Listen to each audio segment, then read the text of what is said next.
it's a very unfortunate thing that you do not know how to behave at any point in your life. I don't know how your wife deals with it. You need to bring it. You need to bring it together. Okay? Can you do that for tonight at least? Probably not going to happen. You never know how to behave, even when we have guests in the house, man. Just do. Can you do that for me one time, man? Bro, at least I'm consistent, man. You know what you're going to get every show. You know what? You're right about that.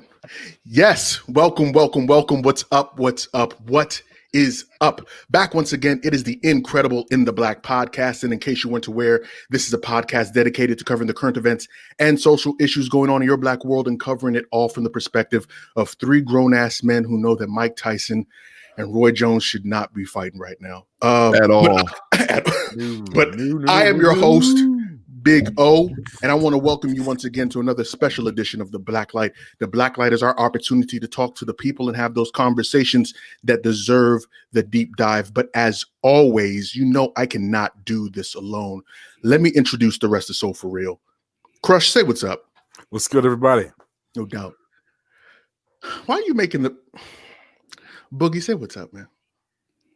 So for real. Oh, okay. All right. Hey, hi everybody. If I had said in sync, he would have gotten upset. Oh, absolutely. Okay. So just go ahead. Introduce yourself, man. Hey, man. I'm Elgin Bailey. Like, y'all know who I am. Why are we acting like this? No doubt. And tonight we are joined by a very special guest. He is a New York Times best-selling author. He is the sports editor at The Nation magazine, and you can occasionally see him on ESPN or on MSNBC talking about the intersectionality of sports culture and politics. One of the premier sports journalists of our time, Mr. Dave Zirin. Mr. Zirin, wow. Good evening, sir. How are you? That was a hell of an introduction, wasn't it? You gotta call me Dave, though, please. Dave. Yes, indeed. Thank you, Dave. We really appreciate it, man. We know that you've got it busy. We tried to get you on in August, but we know that you've got people like Greg Popovich's number on speed dial, so you got bigger people to talk to. No. Just on book deadline and managing two kids in this COVID calamity. So I was up to my neck at the time, but I'm really glad to be on now.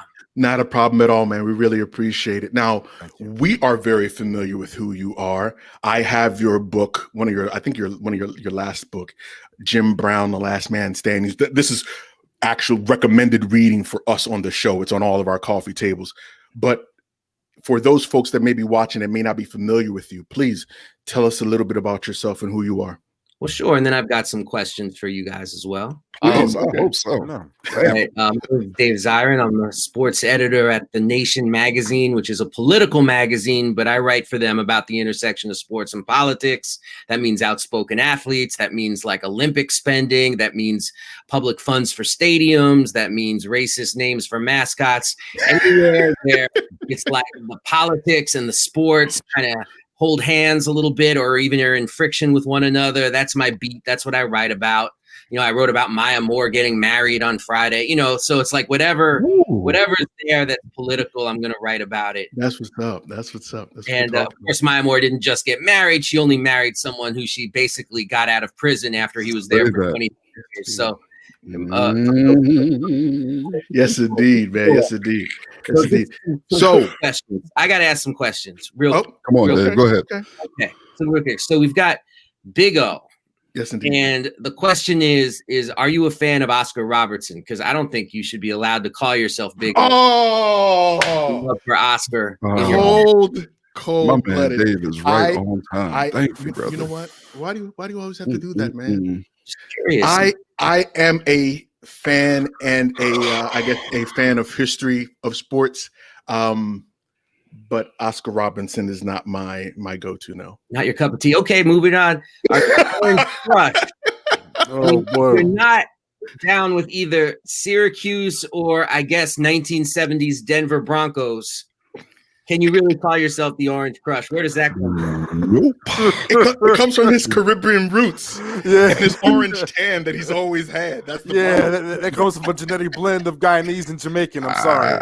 I just thought that was a light. They don't love there. And Mr. Elgin, I'm thinking other than Elgin Baylor, or Elgin, which is the real name of Genuine, which a lot of people don't know. You know he No just relation. messed you up right now, right? I had no idea that was the case, and you're going to get it. From I did. I knew that, but I would never share it with you. So I don't know if we're going to play Pony or anything like that. We'll do that as the outro for Elgin when he's getting off. That's for his OnlyFans. For his OnlyFans page, no doubt. So, like we were saying, we were trying to get you on in August, but we know that you've been getting into the thick of things, just finishing off on a new book.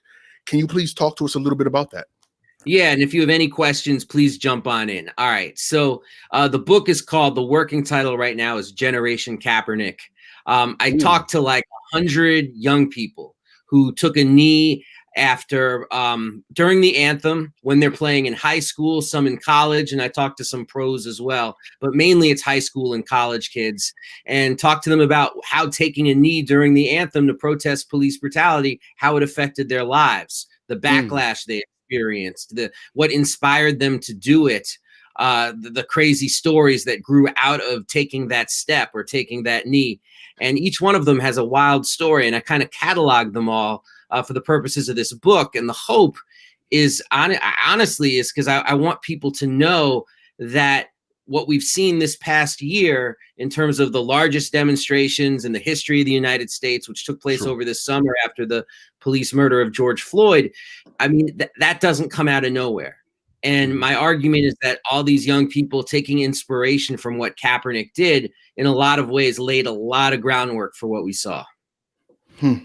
Now, how difficult was it for you to write this book? Because when you're dealing with, I guess, with amateur athletes, accessibility can sometimes be an issue, especially when you're talking about like high school level athletes. Well, it's interesting because it was almost like there were two parts. The first part was me just going on to social media and just being like, look, I'm writing this book. If you did this and you want to talk to me, get in touch. Here's my information. The DMs are open.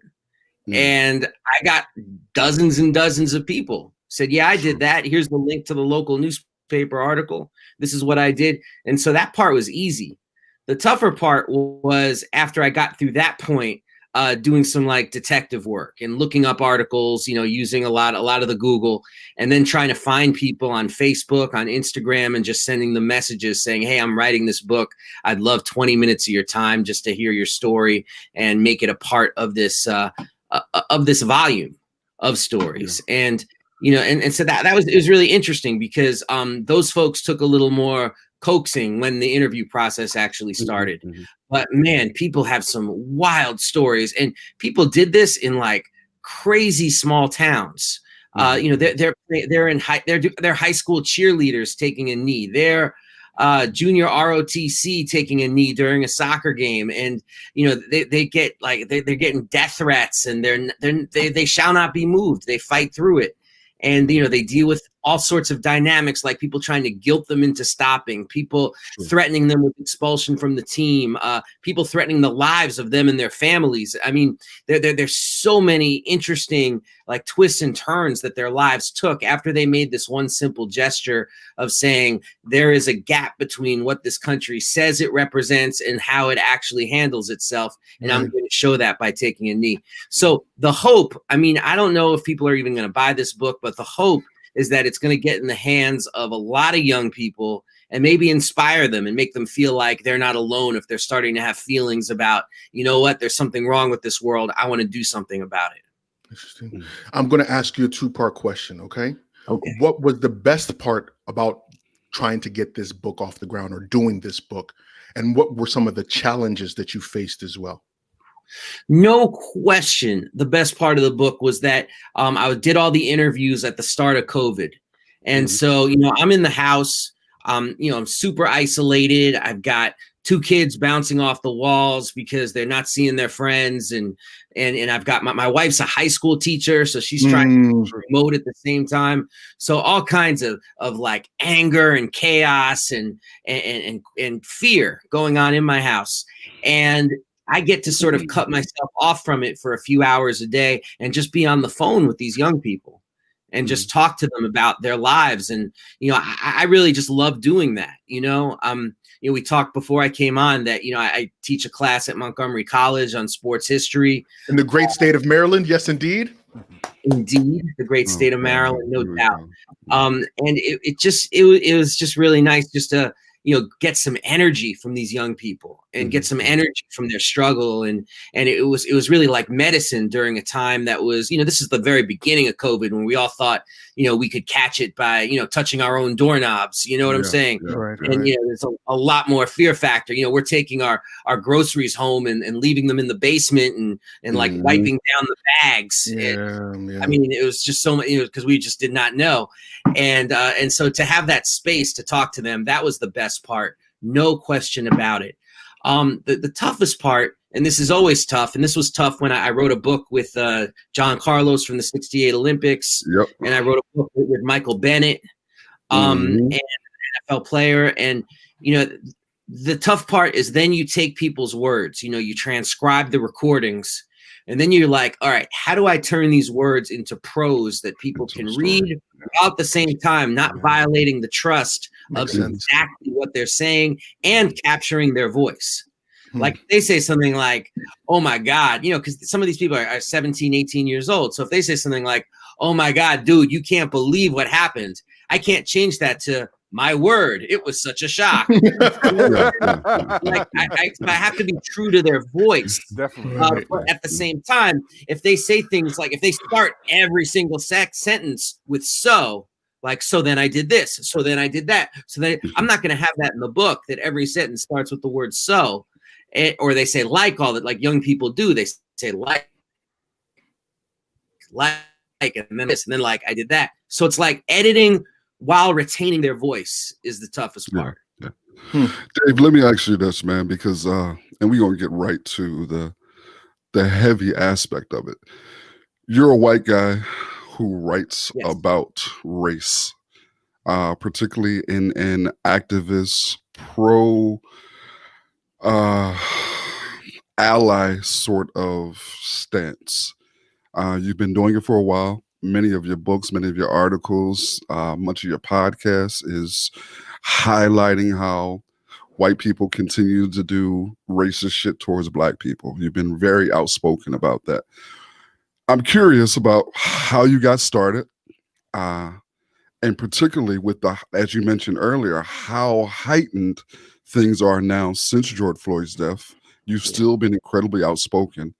What continues to motivate you to be outspoken? What got you started, and what continues to motivate you? Well, first and foremost, I just want to throw out there that, and I put this out on social media, so this isn't, I'm not like revealing anything, but every single cent I make on this Kaepernick book, I'm giving to youth charities and causes that deal with it. Incredible.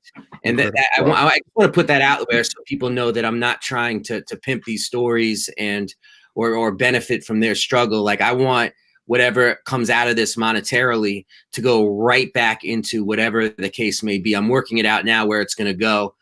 Thinking about maybe like a social justice award that can go to young people who act out, like activist award.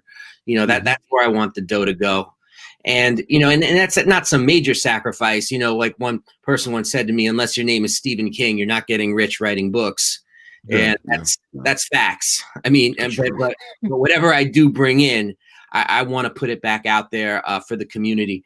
As for me, I mean, I grew up in New York City in the 1980s and 90s. And if anybody knows anything about New York at that time, I mean, it was, it was something else. And I grew up knowing the names of people like as a really young person, knowing the names of people like Michael Stewart, Eleanor Bumpers, Yusef Hawkins. I mean, people who were killed by racist violence. And I also knew like places in the city like Howard Beach and Bensonhurst. Wow, Howard Beach. Crown Heights. Like for me, these places growing up, like they weren't neighborhoods, they were crime scenes. Like now some of these places are gentrified, and I had an old friend be like, "Hey, I think I'm going to move to this place in Bensonhurst." I still get a chill up my spine, even though it's much more likely to have an artisanal. Yeah, it's very gentrified these days, man. Avocado toast. Yeah, exactly. It's more like a place that just has avocado toast than it is, you know, Sal's Pizza or what have you. Yeah. But still, it's like that's what I grew up with, and you know, I also grew up playing just a lot of sports, and particularly with a center around basketball. And I've got some stories about that, like going up to I'll tell you that in a second. But just to say that playing basketball obviously put me in close contact with a lot of Black people and a lot of Black families. And so then when you're in this city that's so incredibly divided and nobody's talking to each other and everything is so tense, and me seeing, like, without, you know, subconsciously getting that through sports, I'm able to break through some of those walls. That was a huge deal for me. But the consciousness part was really in 1996 when Mahmoud Abdul-Rauf didn't come out for the national anthem. And then, you know, he talked about why. And that for me was like, whoa, because I thought I was just like some big sports fan. And then seeing it come together, sports and politics coming together in that way, that's when I was like, this is what I want to do for my life. Wow. Is use sports as a way to talk about this. So, and you know, and one of the super incredible things that I'm so grateful to have been able to do is that I've gotten to, you know, do some events with Mahmoud Abdul-Rauf and just say to him, hey, I said this like on a stage at Wake Forest in front of people. I was like, you know, there's my life before you did what you did and my life afterwards. And that's because of you. And that was just like, he's so cool and so smart. It's just ridiculous. It's almost not fair that he has that good of brains and that good a jump shot, but and still can hoop. That's what I'm talking about. The MVP of the Big Three, being still can do it. 15 years older than a lot of the people who are playing in that. I mean, ridiculous. But just to say, like, some of the, I was just going to jump on this. Another just funny story is like the person who basically ran New York hoops when I was like 13 was Kenny Anderson. And you know, it's just praise from his freshman year at Archbishop Malloy. And or was it boys and girls? I think it was boys and girls. And but like everybody knew that he played a half court game up in Left Rack City in Queens. And I went up there and just to get in the game because I wanted to play with Kenny Anderson. And the guys there kind of like took a look at me and they were like, no, you can sit on the side. That's okay. And Kenny Anderson said, oh, come on, just let him play. And I got in one game and Kenny Anderson, like, it was crazy. It was like he had like one of those invisibility cloaks in Harry Potter. It's like I went in for a layup and he just appeared and pinned it against the backboard. That was honestly the only shot I got off the whole game. And I did an event with Kenny Anderson like 5-10 years ago. And we're sitting there in front of some folks. And I told the story and I said, I just wanted to thank you because that's one of like the great memories of my entire life. And Kenny Anderson goes like this. He goes, wow, I don't remember that at all. Yeah, you block one shot, you block them all. He's like, I blocked lots of people and people were Left Back City all the time to find me. So I'm sorry. So Dave, you see, you've been paying attention to what's been happening in the bubble down in Orlando. I'm kind of curious to get your initial perception of a couple of things. When the NBA decided to do the Black Lives Matter on the court, and when they allowed or they created a list for NBA players to be able to choose what can go on the back of their jerseys. Yeah, we had some choice words about that. That was very interesting. What were some of your thoughts on the social justice move that the NBA is trying to make? Well, there was my first thought and then sort of my thoughts now, and I guess they're the same. My first thoughts were, all right, they're absolutely doing this so the Kyrie argument doesn't win the day. And the Kyrie argument was, why are we playing basketball when there are thousands of people in the streets right now after the murder of George Floyd? But maybe the last thing we need to be doing is distracting people from injustice. And that argument from, you know, people I've talked to and the like, had a lot of sway, much more sway than people think. There's a lot of resistance from a lot of players and saying, and going to Orlando and playing in this bubble and being away from their families for weeks or months. And Kyrie was making some sense, which, you know, for some folks might be like, Kyrie was making some sense. All right. That and all that. Yeah. But it really wasn't Kyrie, it was Avery Bradley. Like, people were making these arguments that were clicking with a lot of players. And so my first thought was like, okay, the NBA is doing what I've called, you know, branding for Black lives, you know, putting it on the court, the messages on the back of the jerseys and the like, the public service announcements. Yeah. Doing this as a way to be able to have the moral high ground and say, well, actually, if you play, you're going to be doing a lot more for the movement than you'd be doing if you didn't play. And, you know, making that argument. Can you say that one more time, just for the folks in the back that might not have heard you? We want to push that across one more time, man. Because, you know, sometimes when a white person says it, they tend to listen. I understand that. Which is another argument for more white people talking anti-racism, because sometimes we can reach that complete, utter, crusty asshole who isn't trying to.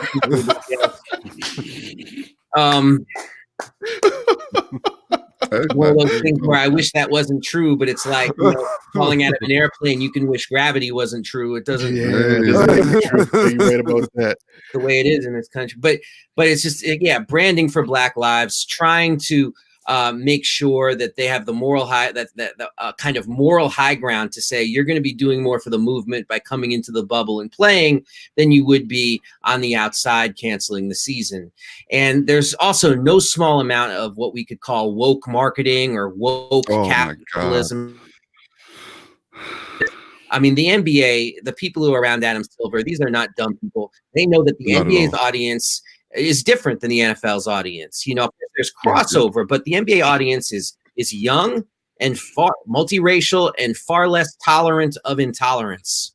And they don't want to be the league. I mean, that's what David Stern was kind of like. People thought he was killing the league towards the end of his tenure because he was acting like King David and calling Dwayne Wade's son at meetings. And Dwayne Wade having to say, I'm not your son. I'm a man. I have children of my own.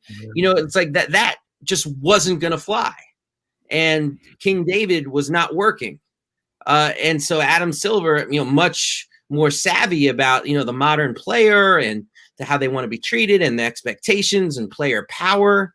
And also the centrality of the struggle for Black lives in these players' lives. Adam Silver aware of that. And but that also means, you know, that's the price of doing business. So woke capitalism, woke marketing, whatever you want to call it. Now, sure. Why the players then go on strike, starting with the Milwaukee Bucks, which I think is a very historical move. Yeah, I mean, judging just by the words of the players themselves, I mean, they started to look around. And this is after, of course, Jacob Blake gets shot in the back in Kenosha, Wisconsin. They start looking around, and they're looking at Black Lives Matter on the floor, and they're looking at the names on the back of their uniforms. And, you know, to paraphrase some of the players, you know, they felt like chumps. They're like, here we are in this bubble with all of this labeling and branding, and doesn't do shit. Doesn't do shit. No. People are still getting shot in the back. Doesn't do shit. And so they elevated the struggle at that point and said, we are not going to play along with this. Do you think that the stance that they took ultimately and the 3-4 days of boycotting was effective? Because we've had that argument here on the show, whether or not that was as effective as it could have been. Maybe they should have taken a different stance. Maybe they could have gotten a lot more leverage from just ending the season outright. How do you look at it? Yeah, could have been as effective as it could have been is a very interesting question. But taking it just as did it accomplish anything? I think it accomplished three very important things. The first thing it accomplished was it recentered the discussion on police brutality and on what happened to Jacob Blake. Because if you remember, when they did this, the Republican National Convention was going full swing. And and they were going on and on about how, anarchists are traveling the cities and lighting fires, and we need law and order in response to this, and completely erasing the fact that why people are mad in the first place. And so they were able to recenter nationally the discussion about Jacob Blake and about police violence. The second thing that they did was that they put the question of labor and the labor movement into the question of how do we fight for Black lives. I mean, this idea of striking for Black lives, going on a political strike, was something we hadn't seen in this country. And that's in this modern age. And that's radical, that's bold. And I could tell you, like, I wrote about this at the time. I got calls from people who are in labor unions, some people very powerful in labor unions who are like, how can you connect me to Chris Paul? Can you connect me to Michelle Roberts? And like excited about the thought that maybe they could do something for Black lives and some sort of union activity or activism. So just them putting that question in there was really important. And then the third thing that they did was that they gave people a sense of hope during a time that can feel very hopeless. I mean, the memes and the jokes, and sometimes the jokes are more like gallows humor about how terrible 2020 is. Right. This is just one of those moments where people actually felt a sense of, well, wait a minute, we do have power. We can do something. We don't have to just, rely on either, lighting fires or doing fake Nike branding for Black lives. Like there is like some other tactics that we can use. So they accomplished a lot in that respect. Now, should they have stayed out or not? Should the playoffs have just been canceled? I don't know the answer. I do know this. I know that they could have gotten more if they'd held out longer. I think their leverage point was so high. So high. And the whole world was watching. Now, the thing about them not canceling the whole year is like, we know this from all the reports, that it was only the Clippers and the Lakers who didn't want the playoffs to happen. According to the vote, the other teams wanted to play, but of course there are no playoffs without LeBron James. No. If maybe somebody out there would have said there are no playoffs without Kawhi Leonard and Paul George, but we're learning that there certainly are. It's a cold world out there, Dave. Playoff. Never call yourself that if you've never been out of the second round. Yeah. Please don't. No. I don't call myself Dr. Duncanstein for. Yeah, it's not a good idea. No. That's neither here nor there.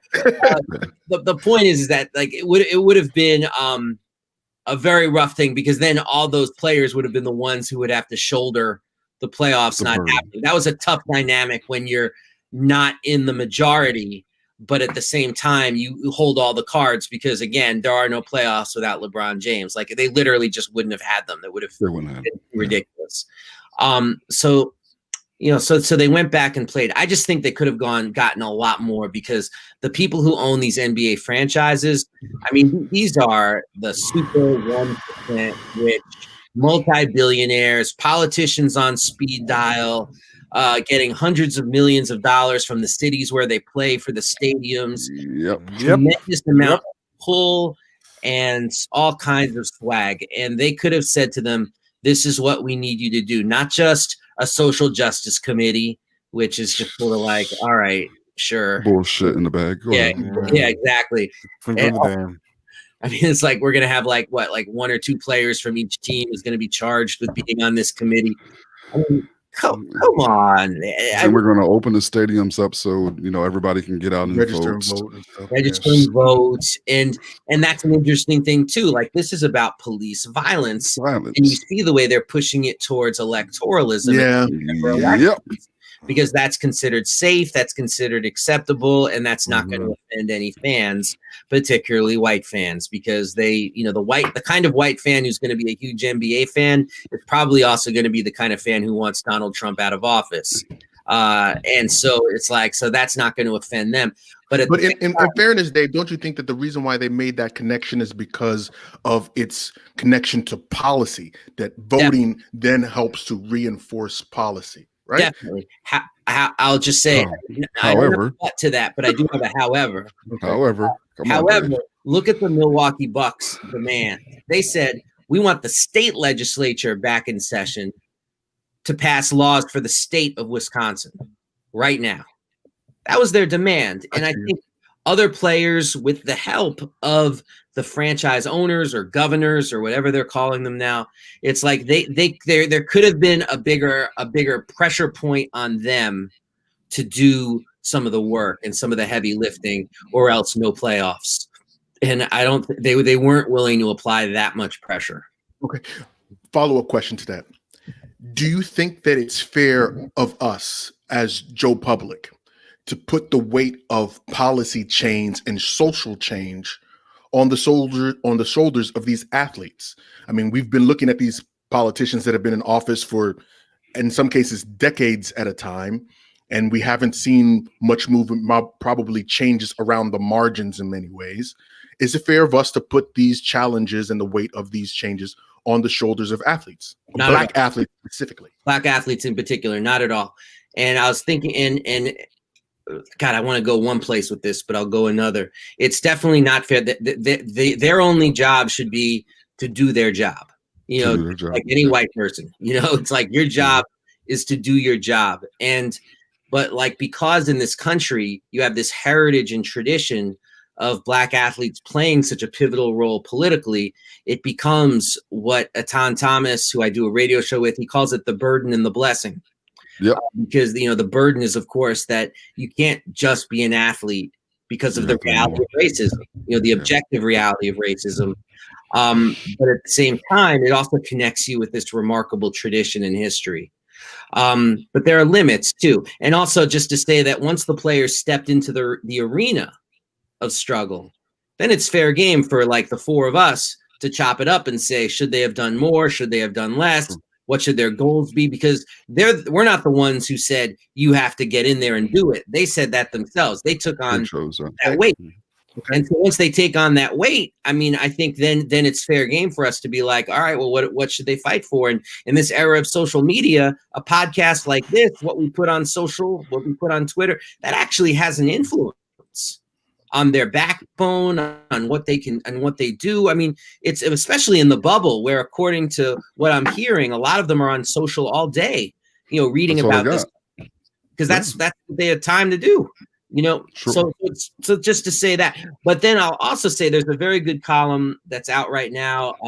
I think it was my man Donovan Bennett wrote it up in Toronto, where he put like the Toronto media on blast because, you know, it's almost in sports media because they're almost entirely white, and they're talking to Masai Ujiri, the president of the Toronto Raptors, and they're asking him, like, so what are you going to do about violence in Toronto? What do you think you need to do to help this change and that change? And it's like, let him do his, like, why is this on Masai Ujiri to survive?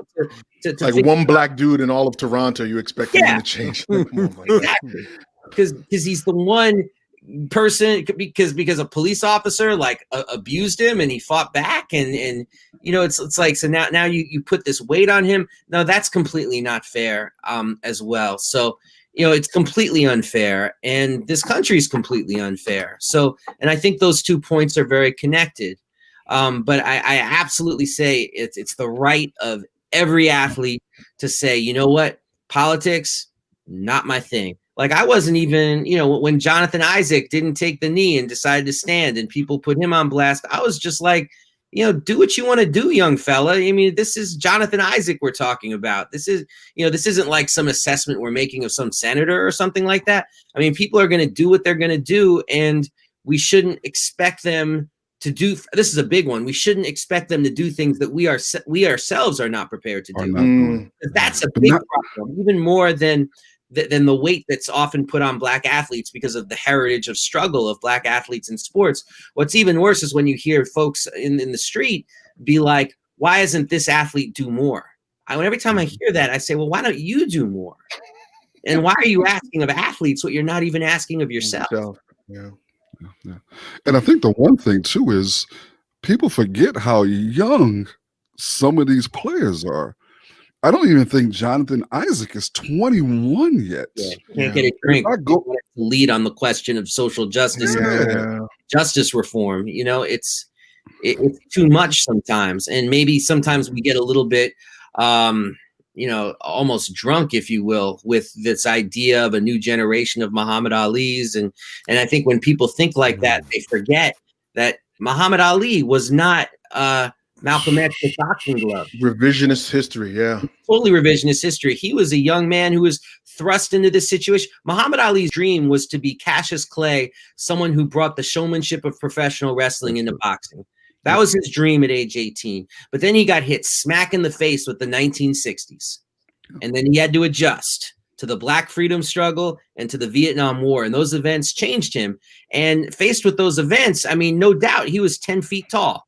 He stood as high as can be. He's my ultimate, you know, in terms of athlete actions. And in a lot of ways, one of the most important people of the century. But that greatness was also thrust upon him. It wasn't something that he came down from Planet Awesome to show us the way, like Moses coming down from the mountain. That's just not how it worked. And I think we ask these questions of athletes sometimes to be somebody who actually never really existed. Okay. We wanted to direct this, I guess, the conversation to say that this emergence that we're seeing now of athlete activism is a renaissance. And we're seeing a renaissance meaning kicking it back to the 60s with the Cleveland Summit and so on, right?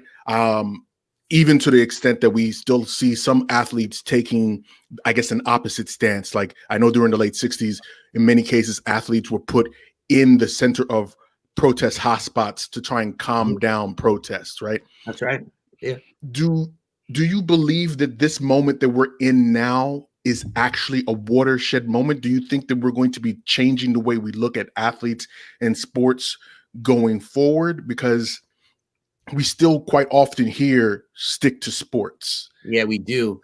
But I also feel like we have crossed the Rubicon a little bit because when you have, I just don't see how you put the wine back in the bottle. And maybe I'm wrong, but when you have like like a strike wave for racial justice that goes from not just the NBA to the WNBA, but to Major League Baseball, which is so white, to the NHL, for goodness sakes. Yes. Oh, yes. To Major League Soccer. And then you've got Naomi Osaka, you know, showing round of the US Open with a different face mask with the name of someone killed by police. I mean, I don't see how that wine goes back in the bottle going forward, partly because it's a political analysis that I think we're, you know, not to be a downer, but I think we're headed for a period of protracted crisis. You know, it's not like we're going to go back to the 1980s where it's all going to be for athletes, fast cars and you know, and white powder, if you catch my drift. I mean, it's like for them, athletes cannot live a life that's insulated from the world, and the world is careening in crisis right now. And I think the more athletes are a part of that world, the more they're going to see the platform that they have as an opportunity. And it won't be every athlete by any stretch of the imagination, but there will be athletes who say, you know what, I've got this platform. I'm going to say something about the world in which we live. It might be the, you know, like the David West's type of athletes, like really good players who aren't necessarily, you know, the stars. But in other cases, it might be the next round of LeBron James's, you know, the people who are the best of the best. And then they provide a kind of shield for everybody else, because how are you going to go after David West if you're not going to go after LeBron James? I get you. It creates that force field of protection. So I don't see how they put the wine back in the bottle. That doesn't mean there aren't going to be ups and downs. That doesn't mean there aren't going to be pieces of times of quiet. But like someone asked me on another show about like, what do you think the athletes are going to do next? And my response was, that depends on what the police do next. Like, I think it's not even a case where athletes are mapping out their own activist plan. That's not what this is. You know, they're not the freedom riders, for goodness sakes. You know, they're people who are reacting to very real events in the world. And so as long as you have police violence, I do believe you're going to have athletes who respond to that. Okay.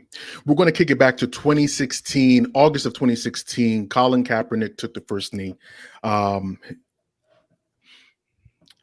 where do you see, I guess, the movement going forward from here? And I guess my secondary question to that is, where do you see Colin Kaepernick fitting in the struggle?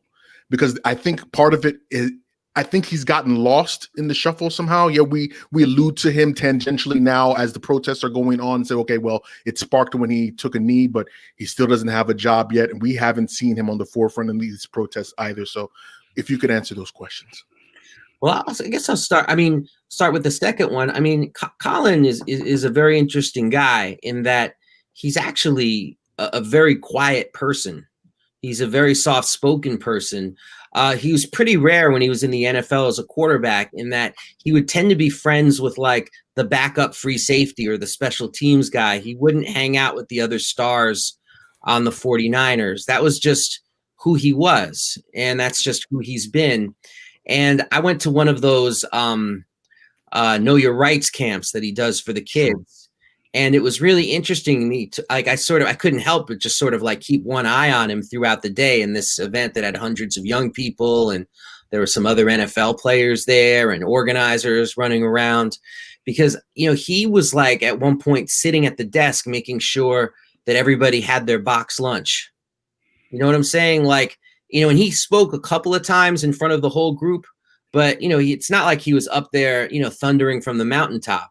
You know, he was speaking with tremendous intelligence, but in a very soft-spoken way. And he almost looked more comfortable when he was handing out those box lunches than when he was talking in front of those folks. Wow.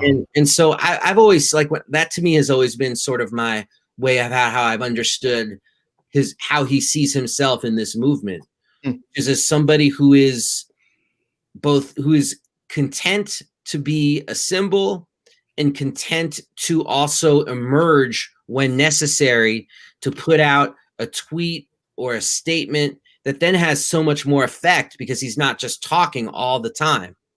You know, he's like the anti-Donald Trump. You know, Donald Trump talks so much, it becomes noise after a while. Like, right. You tweet right now about how it's like, you know, going down to the funeral because nothing's cuter than a corpse, you know, and you know, or something like that, or my daughter looks great in a bikini, you know, and you would just be like, you know, but Colin just emerges at these moments to say things that are particularly sharp, and I think that's where that's where his head is. As far as where it all goes from here, it would be. It's so interesting because one thing that Colin does have is the stature to try to direct this thing in a certain way, particularly because I think he's definitely of a more sort of radical bent than, say, LeBron James, for example. And absolutely, it's obvious. And so LeBron is obviously he's got his project and it's about voting, and you know that's you know, and so it's like that. You see a lot of folks funneling through that. Through the voting process, and but the movement, you know, if we're listening to the streets, I mean, it's about police brutality, and it's about reforming things like police impunity, and it's raising slogans like defund the police, and the idea of athletes taking that up, some will, and they're going to make up kind of a radical wing of this. And I know some who are wanting to raise this slogan and wanting to bring it up. And I think people like Colin Kaepernick and Eric Reed and Kenny Stills could really provide direction for that. Yeah. Megan Rapino as well. I mean, I interviewed her for the book about the people taking a knee. And we were talking right when the George Floyd protests were happening. And she just said, you know, wow, some cities are burning right now. And I said, yeah. And she said, maybe this country needs to burn. And I was just like, whoa, okay, Megan Rapino. Well, okay. I hear you. I hear you. Okay. So that's where that's at. Like, I don't know where this is going, but I think there are going to be different wings of the struggle who are sometimes in conflict, who are trying to take it in different directions. Okay. And the NFL still does not want this taking place. The NFL is not. Oh yeah. It's fascinating, Dave, to watch when we watch the Chiefs Texans game, We can all go back and see how the responses was there. We can see throughout all Sunday's games, whenever there was any sort of protest that took place, it's always after the commercial break, a quick mention that something took place and then right into the game. So it's really fascinating how the NFL has responded to this shit. Let's talk about that. You could have played a drinking game during NFL Sunday where, despite all the messaging, despite the end racism, despite the T-shirts that said it starts with us, it's like the amount of times that the word police was actually said. If you'd played a drinking game that said, I'm going to take a shot of anything, whatever your preference might be, a shot of Henny, every time they say the word police, you would have ended that day stone sober. Yep. I mean, they tried to thread. What they're trying to do in the NFL is thread this needle where they don't want the players going out on strike. So they're trying to. I mean, that's what this is all about. Like the NFL is a multi-billion-dollar concern where almost all the money, unlike other sports, almost all the money comes from TV deals. They are so dependent on the TV money. They don't care if fans are there. They don't care if they're selling $9 beers. They care if their games are broadcast. And there was rumblings among the players like, hey, look at all these other leagues sitting out for racial justice. Maybe we should do the same in the NFL. And they were like, that's when Roger Goodell starts tap dancing. Yep. Oh, I'm sorry. Yeah. I was wrong about Colin Kaepernick. I wish a team would sign him. I wish we'd listen to him. Like, what do I have to say to keep you from striking? We're all going to wear these T-shirts. It starts with us. Put names on the uniforms and whatnot. But it's like they never say, like, why the names are there. Like at one broadcast I saw, and I was trying to watch as much as possible, like a player had Breonna Taylor's name on his helmet. And they say Breonna Taylor, a victim of racial injustice. And I'm like, she didn't get followed around in a store. No. She couldn't catch a cab. Yeah. It's like she was killed by the police. Yeah. That's what happened. In her house, in her bed. These commentators have not been prepared. I saw Chris Hollingsworth was blown away. He had no idea what to do, what to say when an instance came his way. It was literally like he was fumbling a ball. It was just like it's absolutely atrocious and disrespectful how the NFL has handled this. Not prepared. And then you got, Chris Collinsworth trying to articulate it. Like, he's like, gosh, I think what these players are doing is just dandy. And Al Michaels like biting his cheek so hard, you practically see a rivulet of blood go down the you can see Al just being like, 2 hours till I can drink. 2 hours till I can drink. Get me through this, please. Where's my flask? It's one of the reasons why I think, was it Kirk Herbstreit not too long ago that he was on TV and he was crying about it? And I said, you've played professional sports for a large portion of your adult life, and you played with black teammates. This cannot be the first time you've heard this, especially when you look back at some tweets that he posted in 2016 where he said that Colin Kaepernick was disrespecting the flag and our armed servicemen by kneeling. And then all of a sudden you're on TV crying about how big the movement is. So I'm not really. But in the midst of his tears, he didn't say I was wrong for what I said about Kaepernick. He never said that. Now he wants to shed tears. Nah, bro, we good. And he was universally praised as well. I mean, like, oh, look, yes, look at it. Like that's when I was biting my own cheek, because it's very like what you just said is just such a good example, because it's such a damning statement about Kirk Herbstreit, because either he's being completely disingenuous or he's being real. Yeah. That just means he's been completely right. Either you were lying then or you're lying now. Which one is? Yeah, and it's like, what's worse? It's unbelievable. All right, I have one more. I got one more sports question for you, and then I'll be done. Steve Nash being hired as the head coach of the Brooklyn Nets. Elgin, felt like that was an unfair hire for a variety of reasons. We know black coaches don't get the same opportunity as Steve Nash has, someone who's never been a coach. Then for Steve Nash to come out and mention white privilege and how he wants to be an ally, I was just like, What the fuck is all this about, Steve? Why? Your thoughts, Dave? Well, it's such a interesting situation because he was clearly hired because Kyrie. Hold on, Dave. Before you continue with your response, I want to make sure that you know you do not have to answer that question. We know that you have to ultimately interview some of these people. No, and we do not want to put you. Elgin is a troublemaker, so I want to make sure you know that in advance. So don't let Elgin get you in trouble. Answer honestly. This is your job, your check. Don't let Elgin do Answer it. honestly, and then if someone doesn't want to talk to me because I was being honest, then I don't want to talk to them anyway. Okay, I got you. That's what I'm talking about. You know what I'm saying? I mean, cause just as long as one is principled, that's all that matters. And I'll say that Steve Nash was starting to be political as a member of the Dallas Mavericks, coming out against the war on terror and the war in Iraq. That was right when I was starting sports writing. So I was caping for Steve Nash like nobody's business back then. I was like, yes, this is what we need. No war, shoot for peace. And that was such a radical. All he did was wear a shirt that said no war, shoot for peace. And it was so radical that Mark Cuban, like literally, I can't believe this, like got troops to sit all in the front row of the stadium. And he said, well, I just wanted to do that to show that we support the troops, even if Steve's against the war. And I was like, no, you're doing that to intimidate him.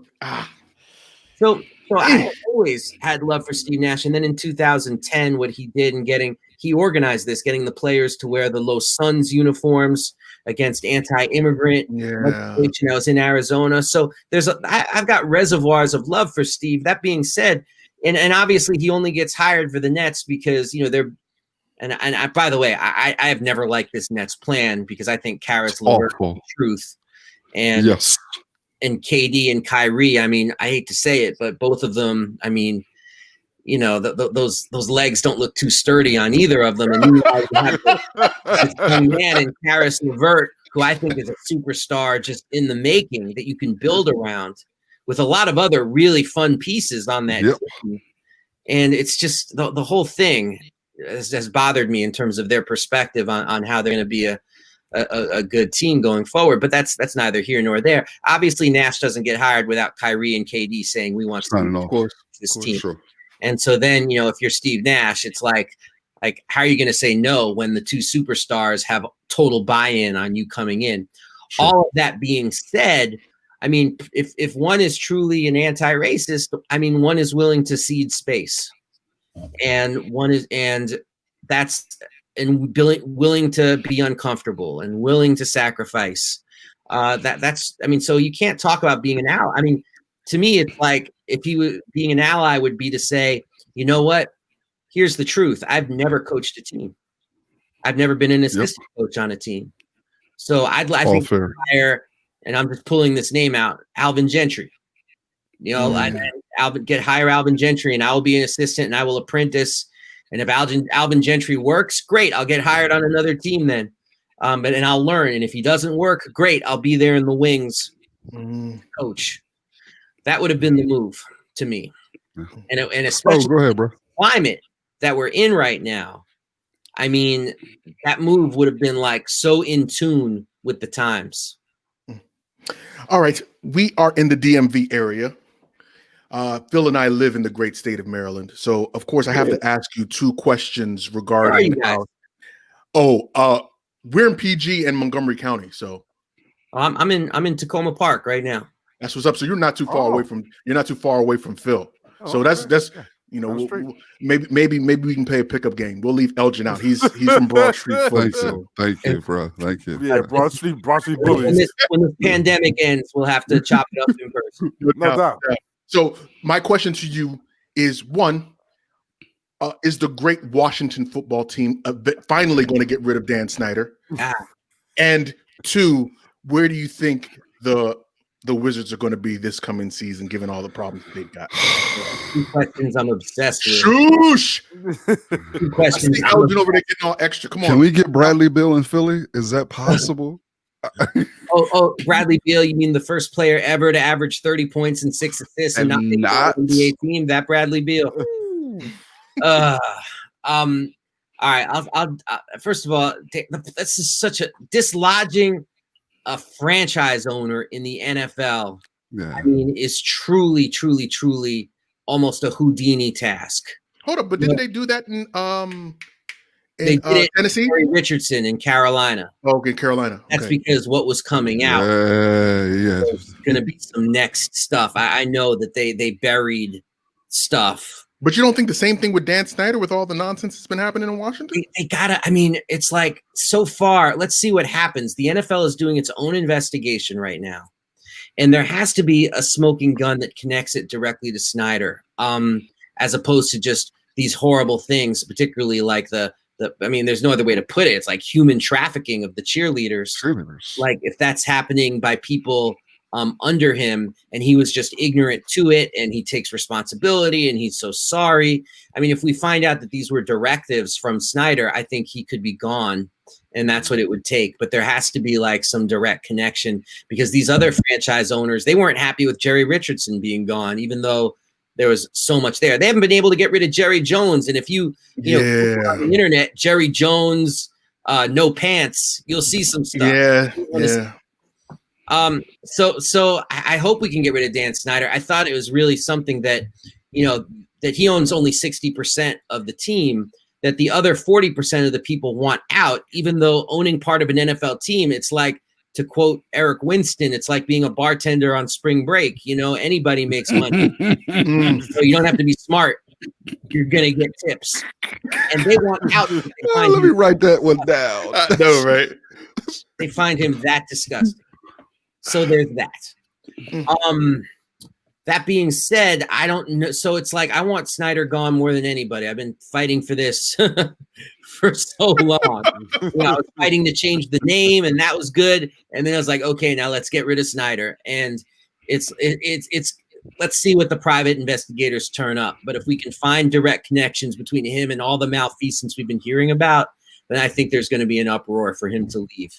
Okay. Now, the Wizards, I mean, my God, my son should be up here with me. He's a Wizards obsessive, but it's all about how John Wall comes back. And if he can't come back, then you got to do a big rebuild.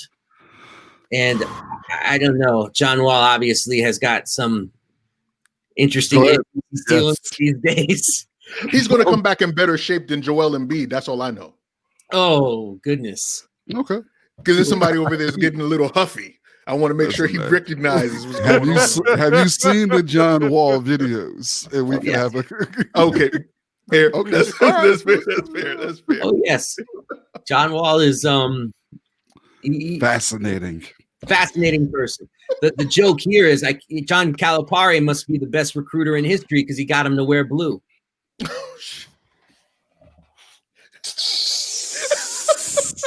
Thank you, ladies and gentlemen. We'll be here all night. Thank you. That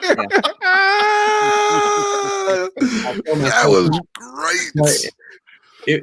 If Wall can come back doing John Wall things, there's and we've got some other really nice pieces. Davis Bertans, Rui Hachimura. I mean, there's something there that they can work with. And Beal has emerged, in John Wall's absence as a bona fide superstar. I just think we have to see what Wall looks like. And if he doesn't look good, then we're talking about trading Bradley Beal for someone like Karis LeVert and letting LeVert just shine here. And he would shine there too. Oh yeah. We do. I'm a Michigan fan, so I love when he was at Michigan. I was in love with LeVert. I thought he was going to be truly special, and he is clearly for what he did with Brooklyn this year. Oh yeah. All right, Dave, we're going to get you out on this last question. And it's a question that we typically ask of guests of your ilk. Are we saying white guests? I wasn't sure what my ilk was. No, Dave is officially the second white guest we've ever had on this show. So, that's true. Yes, shout out to Dave. Wait, no, but I'm like the Larry Doby. No, but seriously, with the work that you do, and I think the weight that carries, does it ever get overwhelming for you to bear the weight of, I guess, America and I guess tangentially sports consciousness on your shoulders, to be able to shed light where we're looking for some sort of to make sense of things? Does it ever get overwhelming for you? Nah, it's a joy. I mean, and I just I mean, my wife teaches high school in DC. So I've got perspective facing me every single day of what a burden looks like. So I'm I feel really fortunate to be able to do this. And when I'm done doing it, I'll stop. As soon as that's the thing. It's like, as soon as it feels like a burden, I'm going to find something else to do because life is too short. But as of right now, it's feeling right on. I get to do shows like this. I mean, come on. Awesome. So that this is a good time. Awesome. Dave Zirin, New York Times bestselling author, sports editor at The Nation magazine. Please tell the good folks where they can find you if they'd like to find you, your social medias and all of that. Yeah, I mean, I'm just basically on Twitter at Edge of Sports. If anybody wants to hit me up, go right ahead. We can follow up. And you do have a podcast, the Edge of Sports podcast, right? Yes, I do. Where can people find that if they want to look for that? Yes, please do. Yep. Okay. Dave Zirin, thank you so much for being on the show, man. We really appreciate your time. Appreciate you, Dave. Good time, brother. No, thank you. Talk to you. I'm gonna go get a Grey Goose on the rocks and cheers, my man. Cheers. No doubt. Thank you, sir. Have a good one, man. Peace to you. Yep. Fellas, I think that was an incredible conversation, man.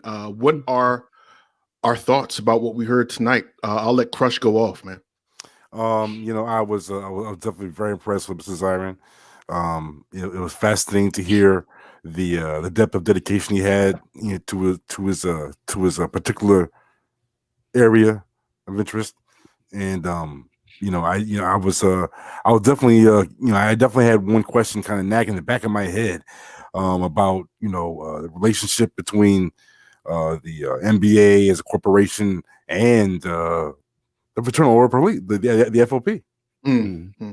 I was, with everything that was being discussed, lurking in the back of my mind was what are these 1%er guys control? What are they seeing with all this? Is how far can these efforts really go? But Mr. Zirin definitely, it was a very compelling and a very interesting conversation. No doubt. Boogie, what did you get from him, man? To piggyback real quick off of what Crush was stating about the FOP and some of the owners, a lot of these owners, man, have direct links to these unions. I want to ask that. Yeah. Pre-Jacob Blake in Milwaukee, I can't remember what happened. There's something else took place in Milwaukee, but immediately when old boy got tased by the police, I forget his name, but he plays for the Bucks. A week later, the Milwaukee Bucks is donating $1 million to police unions. Yeah. A week, literally, it was 7 days later. Yeah, I remember that. When you look at the owners' connections too, I mean, you can start in NFL, Robert Kraft. You can talk about DeVos in Orlando. Yeah. You can talk about Jerry Jones, Mark Cuban. Right. All of these folks have direct links because these are the people that they move around. They use us to get their money. Anyway, so I like Mr. Zirin, man. He's someone who I have followed for a number of years, read some of his material. He's a white person that I've vetted, meaning that that's real talk. He's been consistent with his stance. He's been consistent with his perspectives. Nice. Excellent. I mean, he is not hesitant in calling out white foolishness. But on the other side, he is very aware that he is a white male who's capable of white foolishness. So he's one of the very few white people who are able to deal with that thing that they carry and at the same time fight against that thing that they carry. He's an interesting dude. He's somebody, that I think people should follow, pick up his books and stuff like that. Yeah. He's a decent white dude. And I know how you feel about the Clears. So exactly. He has a good way of balancing it out. Yeah, he does. Like you said, I've been following him for years, read many of his books. I've never seen or heard of him half-stepping, which is what I appreciated. I'm so glad that we were able to. Yeah, that was clear. That was very clear. He does not half-step. Very glad to have him on the show. It was an honor. Crush, where can people find you? If Nah, man, you don't get off that easy, bro. No. I literally just told you how. Nah, you gave us 3 sentences. Stop bullshit, man. Come on now. Oh man, I found what'd you think? Go ahead. I found the entire conversation to be very, very compelling. Very compelling from the stance that a lot of bullet points that we've been making on the show for, to hear him reiterate it as a white guy, and a white guy that has his money attached to this. Because, let's keep it all the way funky. You know that sometimes you can say things in your profession, especially the public profession like he has, that can jeopardize your dollars in your wallet in your pocket. And he's never been, at least as far as I know, he's never been afraid to say it and tell it how it is. So I'm really appreciative of that. I was glad that he talked about I won't say the hypocrisy, but the imbalance that we saw with the NBA and the protests. That was good.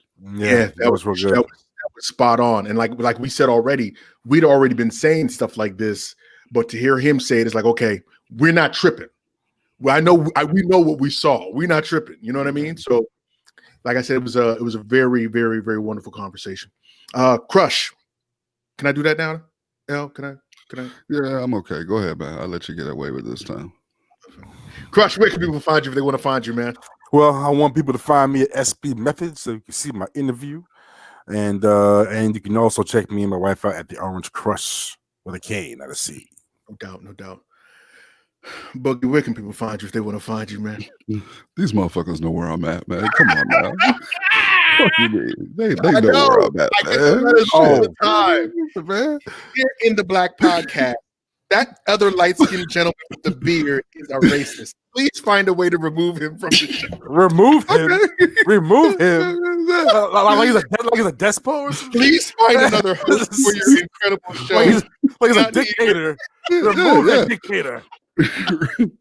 No doubt. And I'm Big O, Mr. In the Black himself. You can find me on Twitter and on Instagram at MR_In_the_Black. And we want to thank you once again for joining us for another incredible episode of the In the Black podcast. You could have been anywhere else in the world, but you chose to kick it with us, and we really appreciate it. Please follow us across social media at In the Black PDCST on Twitter, Facebook, Instagram. And if you're checking this out on YouTube, hit that thumbs up button. The help goes a long way, and make sure to subscribe so that you don't miss out on the next video. And until next time, informed, intelligent, in the black. In the black. Peace. Peace.